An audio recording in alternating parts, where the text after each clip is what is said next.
ان کی گردنوں اور اتقا اللہ یعنی گردنوں میں کیا ہوگا؟ اللہ تعالیٰ کے آزاد کردہ کی مہر ہوگی۔ ان سے کہا جائے گا جنت میں داخل ہو جاؤ، تم جو تمنا کرو گے یا جو چیز دیکھو گے وہ تمہیں دے دی جائے گی، اور بعض نعمتیں اس سے بھی بڑھ کر ہوں گی۔ وہ کہیں گے اے ہمارے رب، وہ نعمتیں کون سی ہیں؟ اللہ تعالیٰ فرمائے گا میں تم پر خوش ہوں، کبھی ناراض نہیں ہوں گا۔ تو یہاں پر سفارش کا اصول ہے کہ سب سفارش کر رہے ہیں، پھر صفات ہو رہی ہے، سب سے سفارش کروائیں گے اللہ تعالیٰ، فرشتے بھی ہیں، انبیاء بھی ہیں، مومنین بھی ہیں۔ اللہ تعالیٰ ہمیں بھی سفارش نصیب فرما دے۔ اور یہاں پہ آپ دیکھیں کہ یہ بھی ہے کہ یشفع عندہ جو آیت الکرسی میں ہے کہ اللہ تعالیٰ کی مرضی سے ہی سب سفارش کریں، کوئی اپنی مرضی سے نہیں کر سکے۔ ٹیچر وہ جنت تو ایک منٹ کا بھی برداشت نہیں ہوتا تھا، لیکن یہ نا سزا کاٹ کے تو پھر انہوں نے اندر ہے جن کو کہتے ہیں کہ سفارش کر دو پر جگہ تو ہوں گے۔ اسی لیے دنیا میں کوشش کریں کہ اللہ تعالیٰ ہمارے سارے گناہوں کو یہیں پر ہی معاف کر دیں۔ باب رضا اللہ اکبر من الجنہ، اللہ کی رضا مندی جنت سے بھی بڑی نعمت ہے۔ عن جابر بن عبداللہ قال قال رسول اللہ صلی اللہ علیہ وسلم اذا دخل اہل الجنة الجنة يقول الله عز وجل هل تشتهون شيئا فأزيدكم فيقولون ربنا وما فوق ما أعطيتنا قال فيقول رضواني أكبر۔ سیدنا جابر بن عبداللہ رضی اللہ عنہ کہتے ہیں کہ رسول اللہ صلی اللہ علیہ وسلم نے فرمایا کہ جب جنت والے جنت میں داخل ہو جائیں گے تو اللہ تعالیٰ فرمائے گا کیا مزید کسی چیز کی خواہش ہے تاکہ وہ بھی دے دو۔ وہ کہیں گے اے ہمارے رب، جو کچھ تو نے عطا کیا اس سے مزید بڑھ کر کیا ہو سکتا ہے کہ اس کی خواہش کی جائے۔ وہ کہے گا تم سے میرا راضی ہو جانا سب سے بڑی نعمت ہے،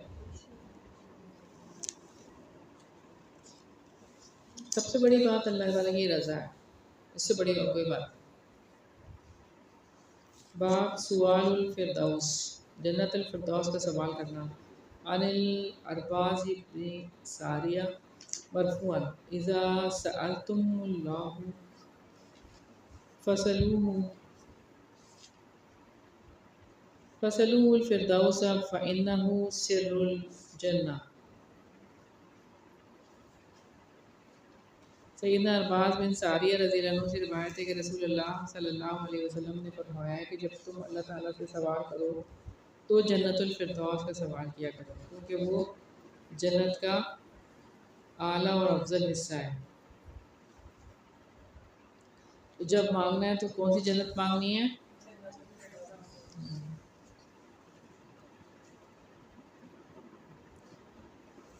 باب حیات الشہیدی و فضل، شہید کی زندگی اور اس کی فضیلت۔ ان مسروق قال، جی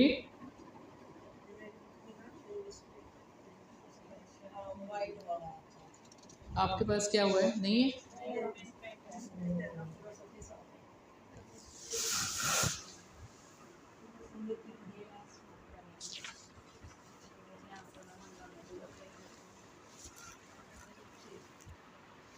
ان مسروق قال سألنا عبد الله بن مسعود رضی اللہ عنہ عن هذه الآية ولا تحسبن الذين قتلوا في سبيل الله أمواتا بل أحياء عند ربهم يرزقون قال وما إنا قد سألنا عن ذلك فقال أرواح الشهداء في جوف طير خضر لها مناديل معلقة بالعرش تسرح من الجنة حيث شاءت ثم تأوي إلى تلك القناديل فاطلع إليهم ربهم اطلع فقال هل يستشتهون شيئا قالوا أي شيء نشتهي ونحن نسرح من الجنة حيث شئنا ففعل ذلك بهم 3 مرات فلما رأوا أنهم لن يتركوا من أن يسألوا قالوا يا ربي نريد ترد أرواحنا في أجسادنا حتى نقتل في سبيلك مرة أخرى فلما رأى أن ليس لهم حاجة تركوا. مسروق کہتے ہیں کہ میں نے سیدنا عبداللہ بن مسعود رضی اللہ عنہ سے اس آیت کے بارے میں سوال کیا، جو لوگ اللہ کی راہ میں شہید کیے گئے ہیں ان کو ہرگز مردہ نہ سمجھے بلکہ وہ زندہ ہیں، اپنے رب کے پاس روزیاں دیے جاتے ہیں۔ انہوں نے کہا اگر وہ ہم نے اس آیت کے بارے میں سوال کیا تھا، آپ صلی اللہ علیہ وسلم نے یہ جواب دیا تھا شہداء کی ارواح سب پرندوں کے اندر ہوتی ہیں، ان کے لیے عرش کے 7 قندیلیں لٹک رہی ہوتی ہیں، وہ جہاں چاہیں جنت میں جھکتے رہتے ہیں اور پھر ان قندیلوں کی طرف لوٹ آتے ہیں۔ ان کا رب اوپر سے دیکھ کر انہیں کہتا ہے مزید کوئی چیز چاہتے ہو؟ وہ کہتے ہیں ہم کس چیز کی خواہش کریں؟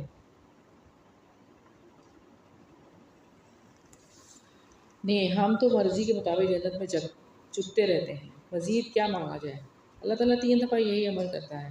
جب وہ دیکھتے ہیں کہ انہیں مزید سوال کرنے پر مجبور کیا جا رہا ہے تو وہ کہتے ہیں ہمارے رب تو ہماری روحوں کو ہمارے اصل جسموں میں لوٹا دے تاکہ تیری راہ میں مزید ایک دفعہ شہید ہو سکے۔ جب اللہ تعالیٰ دیکھتا ہے کہ ان کو مزید کسی چیز کی کوئی ضرورت نہیں ہے تو انہیں ان کے حال پر چھوڑ دیا جاتا ہے۔ تو یہ شہید ہو گئے۔ اور شہادت کے حوالے سے یہ کہ آپ صلی اللہ علیہ وسلم نے کیا فرمایا تھا، اگر میں یہ تمنا کرتا ہوں کہ مجھے شہید کیا جائے، پھر دوبارہ بھیجا جائے، پھر شہید کیا جائے، پھر دوبارہ بھیجا جائے، پھر شہید کیا جائے، یعنی اتنی دفعہ۔ بس یہ کہ شہادت اتنا بڑا رتبہ ہے۔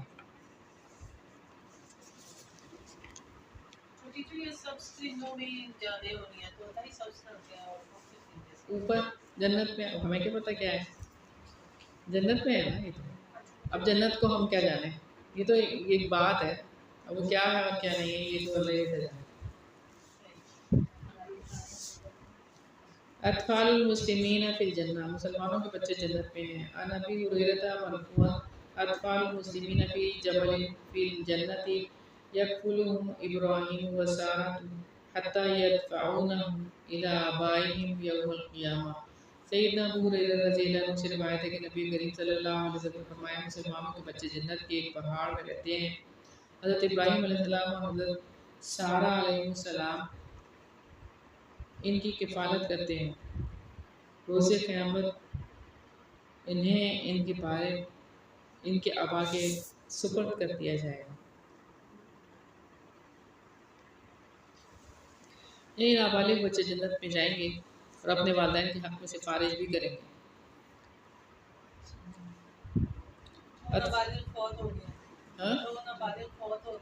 ہاں جی، جو نابالغ فوت ہو گئے وہ تو جنت میں ہے نا، ابراہیم علیہ السلام اور سارہ علیہ السلام کی کفالت میں ہے، لیکن قیامت میں وہ اپنے والدین کے پاس ہیں اور ان کی سفارش کریں، والدین کی سفارش کریں۔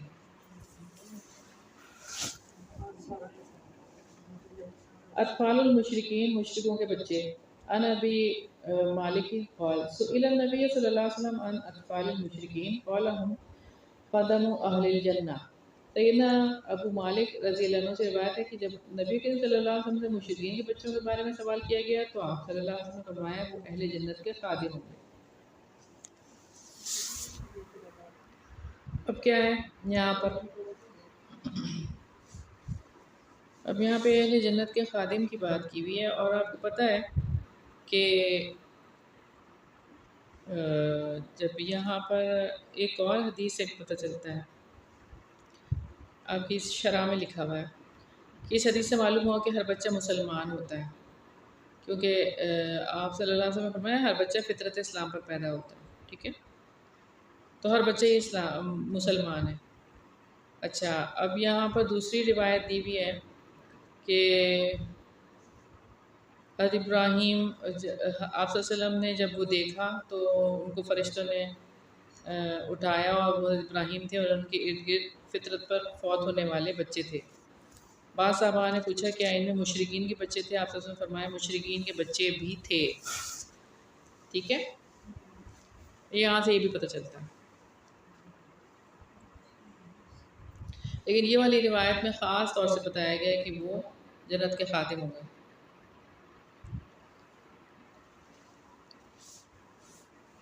عن ابن عباس قال قال محمد صلی اللہ علیہ وسلم اطلعت فی الجنت فرأيت أكثر أهلها الفقراء واطلعت في النار فرأيت أكثر أهلها النساء۔ سیدنا عبداللہ بن عباس رضی اللہ عنہ سے روایت ہے کہ محمد رسول اللہ صلی اللہ علیہ وسلم نے فرمایا کہ جب میں نے جنت میں دیکھا تو وہاں فقراء کی کثرت پائی، اور جب جہنم میں دیکھا وہاں عورتوں کی کثرت نظر آئی۔ اب یہاں پر فقراء اور مساکین کی کثرت جنت میں اور عورتوں کی، تو زیادہ عورتوں کو جہنم میں دیکھنے کی کیا بڑی وجہ کہ وہ لان تان کرتی ہیں اور ناشکری ہیں۔ اچھا، ضروری نہیں ہے اب کوئی کہے کہ فلاں عورت کا تو وہ پابند ہی نہیں ہے، یعنی اس سے تو کبھی شادی نہیں یا اس کی شادی نہیں، تو ناشکری اپنے گھر والوں کی، اپنے گھر جہاں جو بھی گھر والے ہیں ان کی، اور لان تان کی، تو اس چیز کو ہم نے اپنی زندگیوں سے نکالنا ہے۔ جیسے کہ حدیث میں آتا ہے نا کہ ساری زندگی کرتے رہو، جب ایک دفعہ کوئی ایسی بات ہو جائے تو کہتے میں تو اس گھر میں سکھ ہی نہیں پایا، فوراً سے ایسے ہی ہوتا ہے کہ ایسا ہو گیا، ہم تو ایسے ہی بیچ میں کتنے اچھے دن بھی گزرے ہوتے ہیں سب کچھ، لیکن پھر بھی انسان ایسے کہہ دیتا ہے نا زبان۔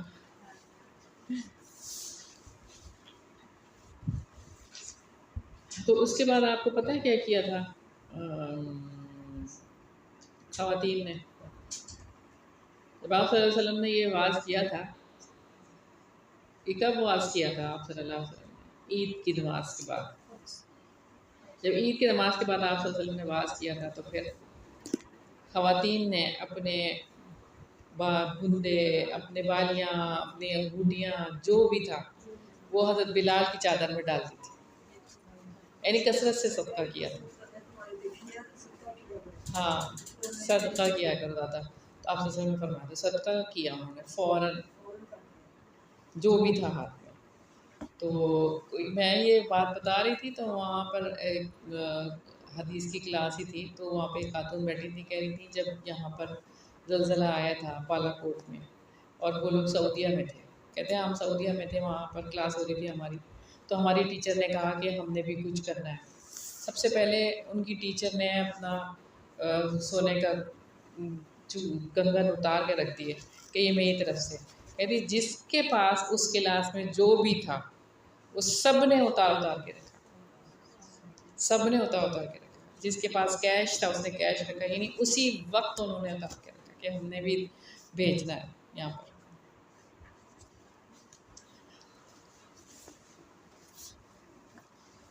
بہرحال صدقہ کثرت سے کرنا ہے انشاءاللہ تعالی۔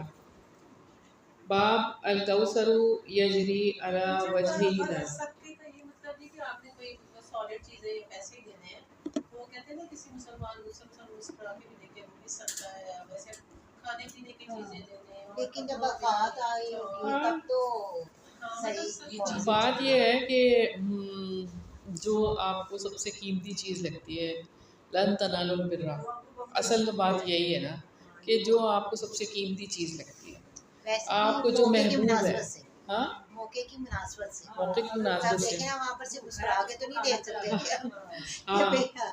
زلزلہ آیا تو اور جب آپ صلی اللہ علیہ وسلم نے کہا کہ آپ صدقہ کریں تو سب نے اپنی چیزیں ہی اتار کے دی ہیں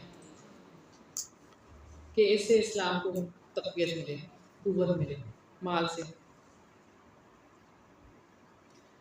باب الکوثر یجری علی وجہ الارض، کوثر زمین کی سطح پر چلتی ہے۔ عن انس بن مالک ان قرأ هذه الآية انا اعطیناک الکوثر قال قال رسول اللہ صلی اللہ علیہ وسلم اوتیت الکوثر فاذا هو نهر یجری کذا على وجه الارض ولم يشق شقا فاذا حاقته فبابه اللؤلؤ فضربت بيده إلى تربته فإذا هو مسكة زفرة وإذا حساه اللؤلؤ۔ سیدنا انس بن مالک رضی اللہ عنہ نے یہ آیت پڑھی، بے شک ہم نے آپ کو کوثر عطا کی ہے، اور کہا کہ رسول اللہ صلی اللہ علیہ وسلم نے فرمایا مجھے کوثر عطا کی گئی ہے، وہ ایک نہر ہے جو بغیر شق کے سطح زمین پر اس طرح چلتی ہے، اس کے کناروں پر لؤلؤ موتیوں کے کبے ہیں۔ میں نے اپنا ہاتھ اس کی مٹی پر مارا تو کیا دیکھتا ہوں کہ وہ تو انتہائی تیز مہکنے والی کستوری ہے اور اس کی کنکریاں لؤلؤ موتی ہیں۔ آپ کو پتہ یہ نہر کوثر پانی سے زیادہ سفید ہے، دودھ سے زیادہ سفید ہے بھائی، اور یہاں پہ پانی لکھا ہوا، دودھ سے زیادہ سفید اور شہد سے زیادہ میٹھی ہے۔ ہاں یہاں پہ پانی کاٹ دیں، دودھ ہے یہ۔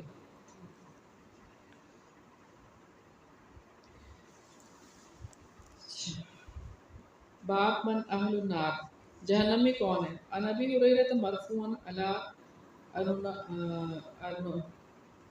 انبئکم بأہل الجنہ الضعفاء المظلومون علی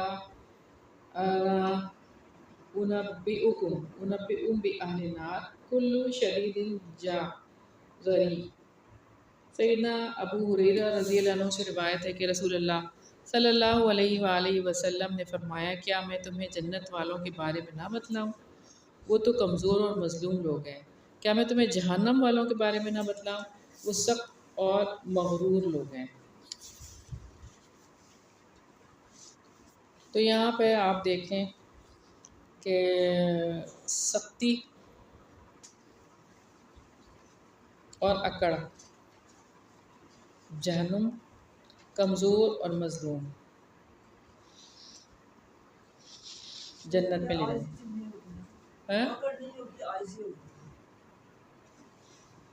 صحیح ہے، لیکن یہاں پہ کمزور اور مظلوم کی بات، ضعفاء اور مظلوم کی بات ہے۔ ہاں کمزوری ہے،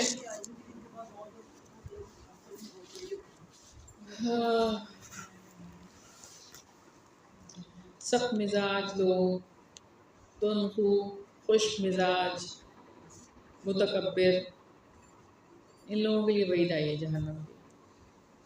ہم لوگ اپنی سختی کو چیک کرتے رہیں اور دعائیں مانگتے رہیں اللہ تعالیٰ سے کہ اللہ تعالیٰ نرمی دے۔ کیسے چیک کریں سختی کو؟ سچویشن میں چیک کر سکتے ہیں، جب آپ سچویشن میں ہو تو آپ کو پتہ چل جاتا ہے میں سخت مزاج ہوں میں نرم مزاج ہوں۔ یعنی کہ کسی کا دکھ سن کے بندے کے رحم نہ آیا اس پہ، کہاں ٹھیک ہے اسی کا معاملہ ہے نا۔ ہاں چلیں یہ بھی بات ٹھیک ہے۔ ہمیں کیا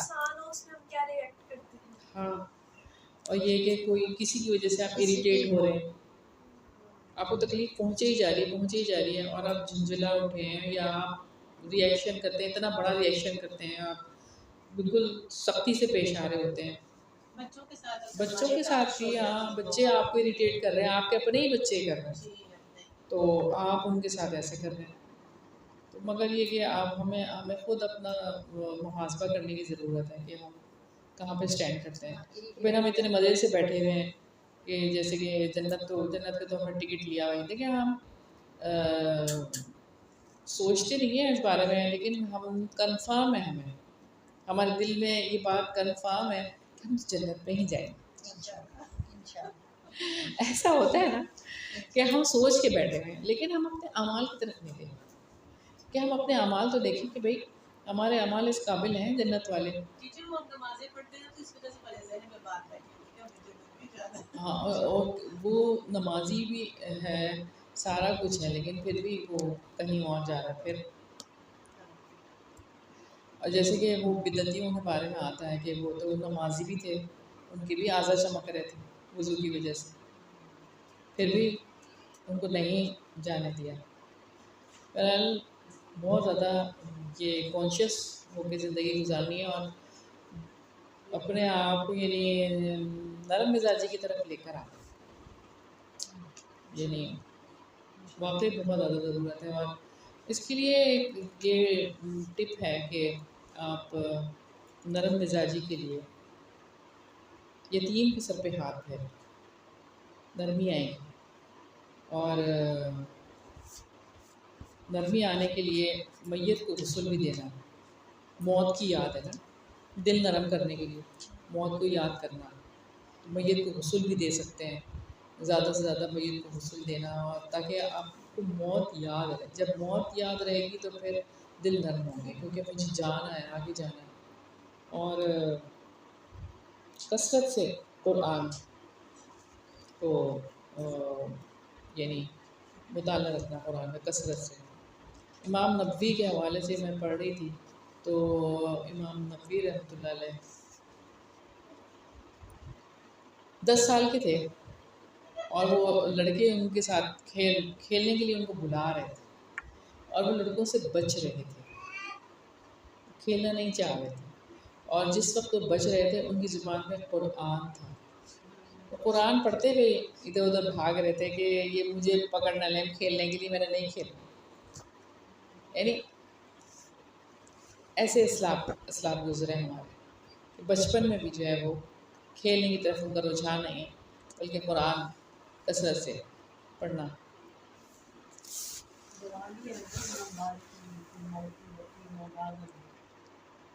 اچھا ٹھیک ہے، تو بتا دیں ان کو ترجمہ بھی بتا دیں۔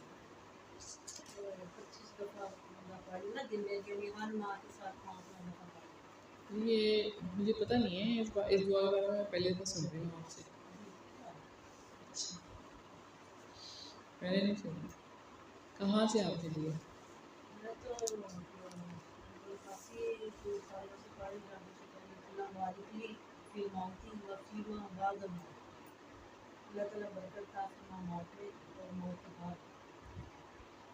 مجھے اس بارے میں پتہ نہیں ہے، ٹھیک ہے اس کو دیکھتے ہیں۔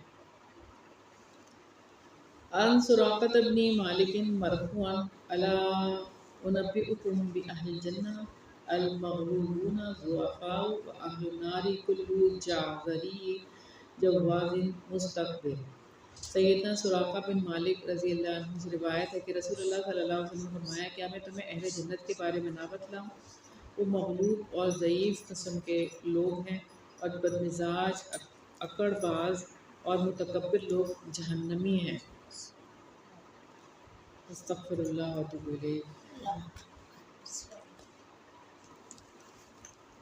باب کیف حیات الجہنمیین، جہنم والوں کی زندگی کیسی ہوگی۔ عن ابی سعید الخدری مرفوعا اما اہل النار الذین هم اہلها فی روایت الذین لا یرید اللہ عز وجل اخراجهم فإنهم لا يموتون فیہا ولا یحیون ولکن ناس اصابتهم النار بذنوبهم یرید اللہ عز وجل اخراجهم فأماتهم اماتة حتى إذا كانوا فحما أذن بشفاعة فجيء بهم زبائر فبصوا على أنهار الجنة ثم قيل يا أهل الجنة أفيضوا عليهم فينبتون نبات الحبة تكون في حميل السيل۔ سیدنا ابو سعید خدری رضی اللہ عنہ سے روایت ہے کہ رسول اللہ صلی اللہ علیہ وسلم نے فرمایا کہ اللہ تعالیٰ جن دوزخیوں کو جہنم سے نکالنے کا کوئی ارادہ نہیں رکھتے، وہ نہ مریں گے اور نہ جئیں گے، یعنی ان کی حیات کو نہ موت کی حالت کہا جا سکتا ہے اور نہ زندگی کی حالت، لیکن جن جہنمیوں کو اللہ کا وہاں سے نکالنے کا ارادہ ہوگا وہ انہیں موت دے دے گا، یہاں تک کہ وہ جل جل کر کوئلہ بن جائیں گے، پھر ان کے لیے سفارش کرنے کی اجازت دی جائے گی اور ان کو گروہوں کی شکل میں وہاں سے نکال کر جنت کی نہروں میں ڈال دیا جائے گا۔ وہ ایسے اگیں گے جیسے سیلاب کے بہاؤ میں دانہ اگتا ہے، یعنی بہت جلد اپنے وجود میں آ جائیں گے۔ تو یہاں ہم نے پہلے بھی یہ والی بات دیکھی تھی، سفارش کی بات، تو کافی لوگ سفارش کریں گے اور پھر اس کے بعد اللہ تعالیٰ، اور اللہ تعالیٰ جس سے چاہیں گے سفارش کروائیں گے۔ باب ذکر فرس الجنہ، جنت کے گھوڑے کا ذکر۔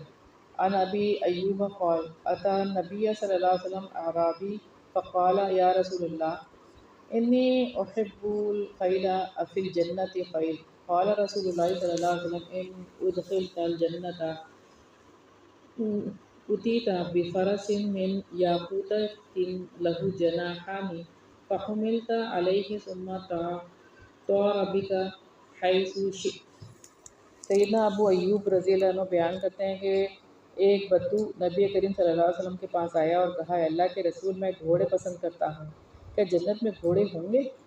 رسول اللہ صلی اللہ علیہ وسلم نے فرمایا جب تجھے جنت میں داخل کر دیا جائے گا تو تیرے پاس یاقوت کا گھوڑا لایا جائے گا، اس کے 2 پر ہوں گے، تجھے اس پر سوار کر دیا جائے گا اور جہاں تو چاہے گا پرواز کر کے لے جائے گا۔ تو جنت کی نعمتوں کی کیا ہی بات ہے۔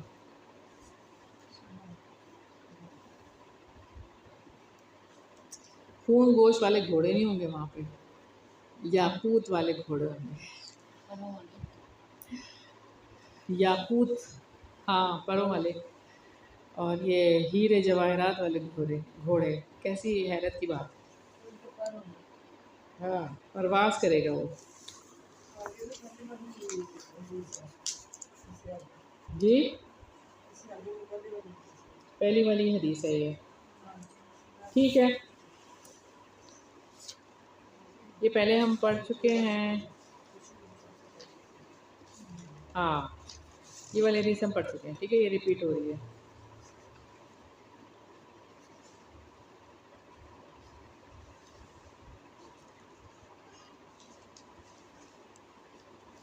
اچھا لیکن اس میں اگلا حصہ جو ہے نا، آخری حصہ، وہ ذرا ڈفرینٹ ہے، تو اس کو ہم دیکھتے ہیں، نیکسٹ پیج سے پڑھ لیتے ہیں، ٹھیک ہے۔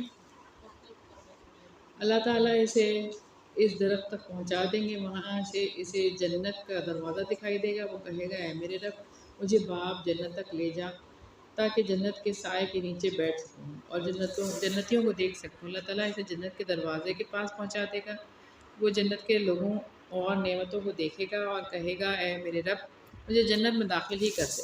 اللہ تعالیٰ اسے جنت میں داخل کر دے گا، جب وہ جنت میں داخل ہوگا تو پوچھے گا یہ جگہ میری ہے؟ اللہ تعالیٰ فرمائے گا تو تمنا کر، وہ تمنا کرے گا اور اللہ تعالیٰ سے یاد کرائیں گے کہ اس قسم کی نعمتوں کا سوال کرتا جا یہاں تک کہ اس کی تمناؤں کی انتہا ہو جائے گی۔ اللہ تعالیٰ فرمائے گا تجھے تیری تمنا اور مزید اس کا 10 گنا ملے گا۔ پھر وہ جنت میں اپنے محل میں داخل ہوگا، 2 آہو چشم حوریں اس کے پاس آ کر کہیں گی تمام تعریفیں اس اللہ کے لیے ہیں جس نے تجھے ہمارے لیے اور ہمیں تیرے لیے زندہ کیا۔ وہ کہے گا جو کچھ مجھے ملا یہ کسی جنتی کو نہیں دیا گیا، اور اہل جہنم میں سب سے کم عذاب والا وہ شخص ہوگا جسے آگ کے 2 جوتے پہنائے جائیں گے اور جن کی حرارت کی وجہ سے اس کا دماغ ابلنا شروع ہو جائے گا۔ استغفر اللہ۔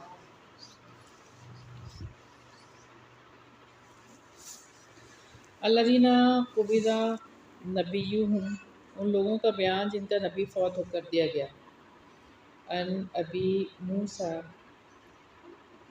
عن النبی صلی اللہ علیہ وسلم قال ان اللہ عز وجل اذا اراد رحمت امت من عبادہ قبض نبیها قبلها لها فرطا وسلفا بین بیدیها واذا اراد ہلاکت امت عذبها ونبیها حی فاہلکها وهو ينظر فاقر عینہ بہلاکتها حین کذبوه وعصوا امرہ۔ سیدنا ابو موسیٰ رضی اللہ عنہ سے روایت ہے کہ نبی کریم صلی اللہ علیہ وسلم جب اللہ تعالیٰ کسی امت پر رحمت کرنے کا ارادہ کرتا ہے تو وہ اس کے نبی کو ان سے پہلے فوت کر کے اسے ان کے لیے میر سامان اور پیش رو بنا دیتا ہے، اور جب کسی امت کی ہلاکت کا ارادہ کرتا ہے تو اسے نبی کی زندگی میں اور اس کے سامنے عذاب کے ذریعے اسے ہلاک کر دیتا ہے، چونکہ وہ نبی کو جھٹلانے والے اور اس کی نافرمانی کرنے والے ہوتے ہیں۔ اس لیے وہ بھی ان کی ہلاکت پر خوش ہوتا ہے۔ تو نبی کریم صلی اللہ علیہ وسلم سے قبل انبیاء کی موجودگی میں ان کی امتوں پر عذاب آیا، جیسے سیدنا نوح علیہ السلام، سیدنا یونس، سیدنا ہود اور سیدنا صالح علیہ السلام۔ لیکن اللہ تعالیٰ نے نبی کریم صلی اللہ علیہ وسلم کو ان کی امت سے پہلے اپنے پاس بلا لیا، جو اس بات کی دلیل ہے کہ انشاءاللہ آپ صلی اللہ علیہ وسلم ہمارے لیے بہترین میر سامان اور پیشرو ہوں گے۔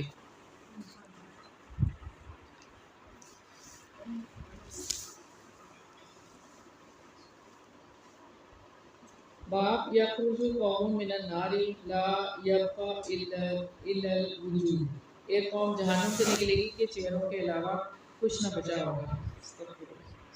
عن ابی سعید الخدری مرفوعا ان اللہ عز وجل یخرج قوم من النار بعد ما يبقى منهم فيها الا الوجوہ فیدخلهم اللہ الجنہ۔ سیدنا ابو سعید خدری رضی اللہ عنہ سے روایت ہے کہ رسول اللہ صلی اللہ علیہ وسلم نے فرمایا کہ اللہ تعالیٰ بعض لوگوں کو جہنم سے اس وقت نکالے گا جب ان کے وجود میں سے صرف چہرے باقی رہ چکے ہوں گے، اور ان کو جنت میں داخل کر دے گا۔ ارفعوا ذریتی المؤمنین، مومنوں کی اولاد کے درجات کو بلند کرنے کا بیان۔ عن ابن عباس رفعه الى النبی صلی اللہ علیہ وسلم ان اللہ لیرفع ذریۃ المؤمن الیہ فی درجته وان كانوا دونه فی العمل لیتقر بهم عینه، ثم قرأ والذین آمنوا واتبعتهم ذریتهم بإیمان الآیہ، ثم قال وما تقصنا آباء ما أعطینا البنین۔ سیدنا عبداللہ بن عباس رضی اللہ عنہما سے روایت ہے کہ نبی کریم صلی اللہ علیہ وسلم نے فرمایا کہ بے شک اللہ تعالیٰ مومن کو خوش کرنے کے لیے اس کی اولاد کو جنت میں اس کے درجے تک پہنچا دے گا اگرچہ ان کے عمل کم ہوں گے۔ پھر آپ صلی اللہ علیہ وسلم نے اس آیت کی تلاوت فرمائی، اور جو لوگ ایمان لائے اور ان کی اولاد نے بھی ایمان میں ان کی پیروی کی، اور پھر فرمایا ہم نے بیٹوں کو انعامات سے نواز کر ان کے آبا کی نعمتوں میں کوئی کمی نہیں کی۔ یہ بھی اللہ تعالیٰ کا احسان ہے کہ اولاد کے اعمال کی مقدار والدین سے کم ہوگی، لیکن والدین کو مزید سکون مہیا کرنے کے لیے ان کی اولاد کو انہی کا مقام عطا کر دیا جائے گا۔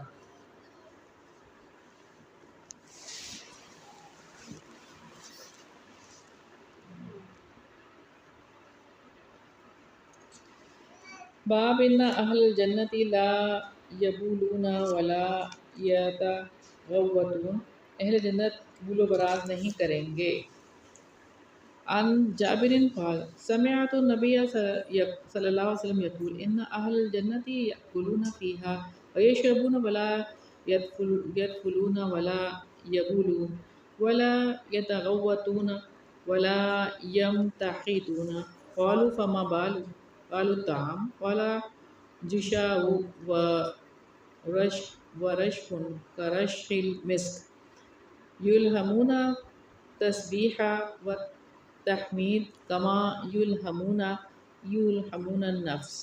سیدنا جابر رضی اللہ عنہ بیان کرتے ہیں کہ میں نے رسول اللہ صلی اللہ علیہ وسلم کو یہ فرماتے سنا کہ بے شک جنتی لوگ قسم قسم کے معقولات کھائیں گے اور نو بنو مشروبات پئیں گے، لیکن وہ نہ تھوکیں گے، نہ پیشاب کریں گے، نہ پخانہ کریں گے، اور نہ ناک سیکھیں گے۔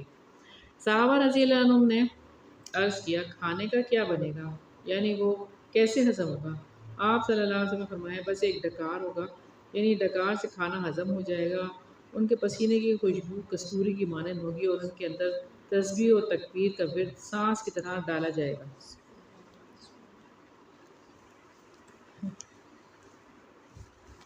بس اللہ تعالیٰ ایسے اعمال کر دیں ہمارے کہ ہم جنت میں چلے جائیں۔